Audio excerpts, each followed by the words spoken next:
Inch'Allah, afin que vous le méditiez. Liyatadabbaru. At-tadabbur ici, c'est la méditation profonde. Afin que vous méditiez ces signes. Et pourquoi? Parce qu'il y a des signes pour ceux qui sont doués d'intelligence. Ulul albab. Donc dans ce verset, 3 choses qui vont nous arrêter, Inch'Allah. La première, c'est qu'Allah nous dit que ce livre contient une baraka, une bénédiction.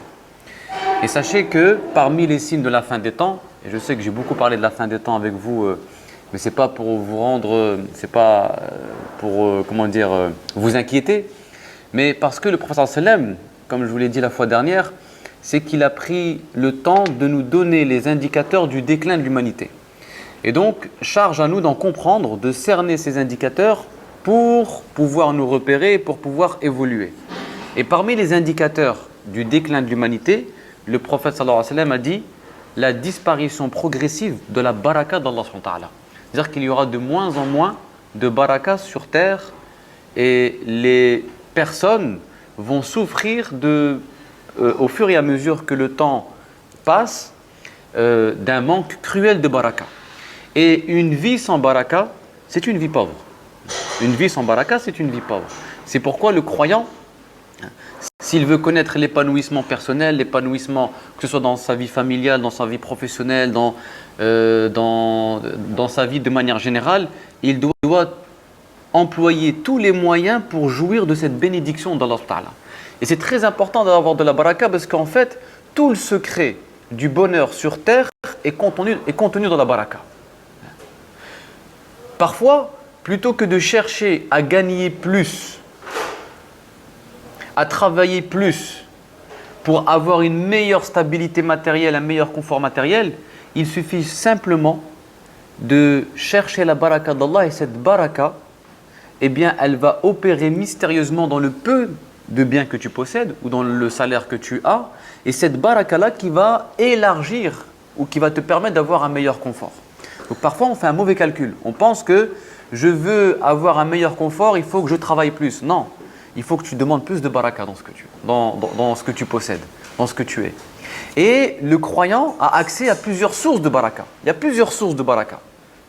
La principale source de baraka, de bénédiction divine, c'est le Coran.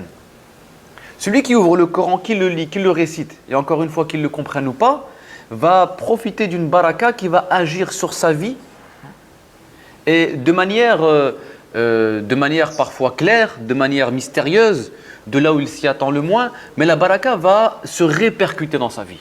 Il va voir lorsqu'il va être confronté à une épreuve, cette épreuve va se faciliter, il va trouver facilement des issues. Pourquoi? Parce que c'est les effets de la baraka qu'il a gagné durant une récitation du Coran.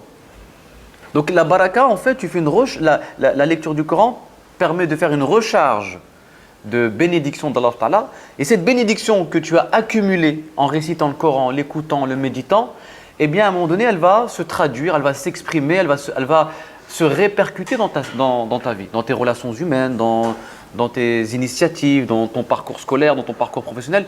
Cette baraka, elle va se répandre dans ta vie.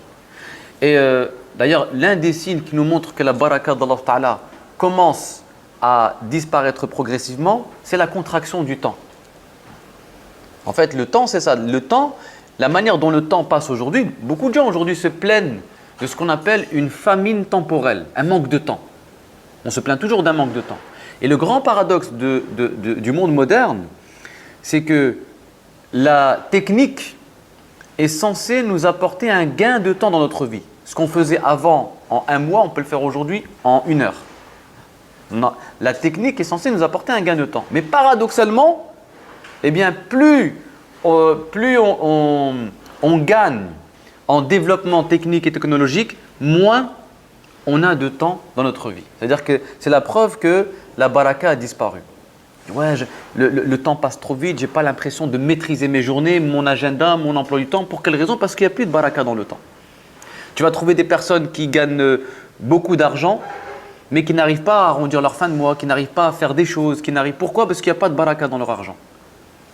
Tu vas trouver une personne qui gagne peu, mais il y a tellement de baraka dans ce qu'elle gagne, qu'elle fait beaucoup de choses.